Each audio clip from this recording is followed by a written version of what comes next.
आज से हम एंडोक्राइन की फार्मा और हमें पता है कि हमारा एंडोक्राइन सिस्टम पूरा का पूरा हार्मोन पे बेस करता है। ये हैं वो सारे हार्मोन्स। हमें पता है कि ये सारे हार्मोन्स बॉडी के अंदर बहुत सारे एसेंशियल फंक्शन है जो कि परफॉर्म कर रहे हैं और साथ-साथ इन्हीं सारे हार्मोन्स का बॉडी के अंदर नॉर्मल लेवल में होना, इन हार्मोन्स का बैलेंस होना बहुत ज़्यादा ज़रूरी है। तो हम एक-एक करके इन सारे हार्मोन्स को देखेंगे, अगर इनकी डेफिशिएंसी होगी तो हम देखेंगे कि हम इनके एगोनिस्ट दे सकते हैं और साथ-साथ अगर इनका जो लेवल है वो नॉर्मल से ज़्यादा होगा तो एंटागोनिस्ट देकर इनके सिंथेसिस को इनहिबिट कर कर हम इनके जो लेवल है उसको नॉर्मल करेंगे। तो फार्मा में our ultimate goal is to achieve normal level of these hormones in your body. Start करेंगे हम आज के पहले 2 हार्मोन थे जो कि हमारे पोस्टीरियर पिट्यूटरी के हार्मोन्स हैं, तो we will see oxytocin and vasopressin. Okay, अगर हम बात करें ऑक्सीटोसिन की तो हमें पता है इसका जो बिल्कुल मेन फंक्शन है वो है यूटेराइन की कॉन्ट्रैक्शन करवाना। इसके अलावा वो लैक्टेशन वगैरह में भी हेल्प करता है, मगर इसका जो मेन फंक्शन है वो है यूटेराइन की कॉन्ट्रैक्शन करवाना। तो ऐसे अगर फॉर एग्जांपल फीमेल है जिसका लेबर सही से इंड्यूस नहीं हो पा रहा, जो यूटेराइन कॉन्ट्रैक्शन है ज़्यादा पावरफुल नहीं है, तो आप इसके एगोनिस्ट दे सकते हो जो कि है पिटोसिन और ड्यूराटोसिन। सिमिलरली इसके अगर अपोजिट सिनेरियो है कि कोई फीमेल है, उनका जो लेबर है वो टाइम से पहले before the 37 week of gestation start हो गया है, तो इट इज़ वेरी इंपॉर्टेंट कि आप उसको एज टोकोलाइटिक यूज़ करो। टोकोलाइटिक्स मीन्स वो सारे ड्रग्स जो कि प्री टर्म लेबर को इनहिबिट करने के लिए यूज़ होते हैं, ठीक है? तो आप अपनी जो यूट्राइन कॉन्ट्रैक्शन है उसको इनहिबिट करने के लिए ऑक्सीटोसिन के एंटागोनिस्ट दे सकते हो, जो कि है एटिसोबैन, ठीक है? अगर हमारे पास प्री टर्म लेबर को ट्रीट ना किया जाए तो क्या होगा? प्रीमेच्योर डिलीवरी होगी, हो सकता है बेबी के लंग्स सही से डेवलप ना हुए हों और आपको दूसरी कॉम्प्लिकेशंस भी देखने को मिल सकती हैं। इसलिए it is very important to inhibit this. तो या तो आप इसके एगोनिस्ट दो अगर लेबर पावरफुल नहीं है, या तो आप इसके एंटागोनिस्ट दो अगर लेबर टाइम से पहले स्टार्ट हो गया है, ठीक है? और ड्रग्स कौन-कौन सी हैं? पिटोसिन और ड्यूराटोसिन जो कि एगोनिस्ट है, और एटिसोबैन जो कि एंटागोनिस्ट है।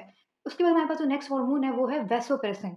अब हमें पता है कि जो वैसोप्रेसिन है इसके क्या-क्या फंक्शंस होते हैं, एक बार रिवाइज़ करते हैं। हमें पता है कि इसके 2 रिसेप्टर होते हैं, एक होता है V2 रिसेप्टर, दूसरा होता है V1 रिसेप्टर। इसके जो V2 रिसेप्टर होते हैं वो किडनी में प्रेज़ेंट होते हैं, और अगर वो स्टिमुलेट हो जाएँ तो ये फंक्शन परफॉर्म करता है as anti diuretic. Anti diuretic यानी कि ज़्यादा से ज़्यादा डाययूरेसिस को इनहिबिट करना है। डाययूरेसिस मतलब यूरिन के अमाउंट को इंक्रीज़ करना। तो हमें क्या करना है, हमें उसको कम करना है, और वो ये किस तरह करता है कि वाटर की एब्ज़ॉर्प्शन करता है ताकि ब्लड वॉल्यूम बैलेंस हो। इसके अलावा अगर सोल्यूट ज़्यादा है तो उस चीज़ को भी ट्रीट करने के लिए हम वेसोप्रेसिन यूज़ कर सकते हैं।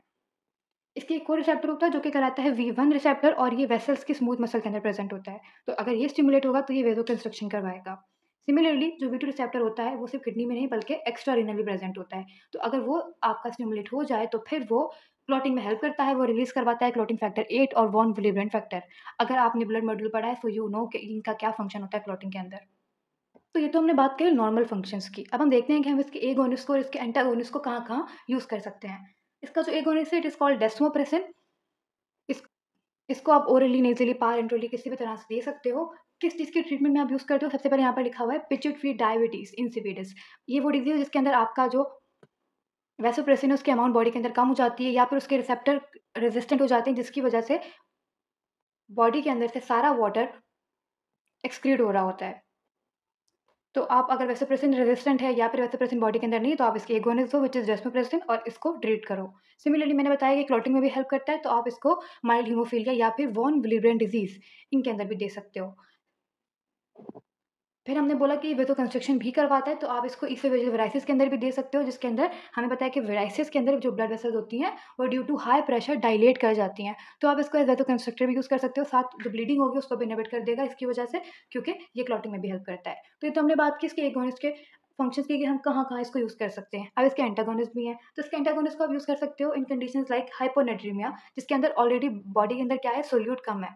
तो आप इसके एंटागोनिस्ट देकर जो सॉल्वेंट है, जो वाटर है, उसको भी बॉडी से एक्सक्रीट करवा दो ताकि सोल्यूट और सॉल्वेंट का बैलेंस हो जाए, and this is how you can treat hyponatraemia.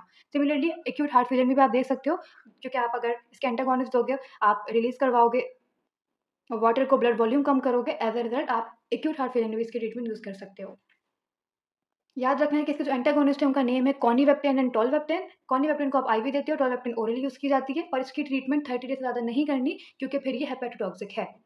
हमने कौन-कौन से ड्रग्स देखे, ऑक्सीटोसिन के लिए हमने देखा agonist which is Pitocin and Duratocin, इसका एंटागोनिस्ट देखा एटिसोबैन। सिमिलरली वेसोप्रेसिन के लिए हमने उसका एगोनिस्ट देखा डेस्मोप्रेसिन, और उसका एंटागोनिस्ट देखा conivaptan and tolvaptan. We are done with posterior pituitary hormones.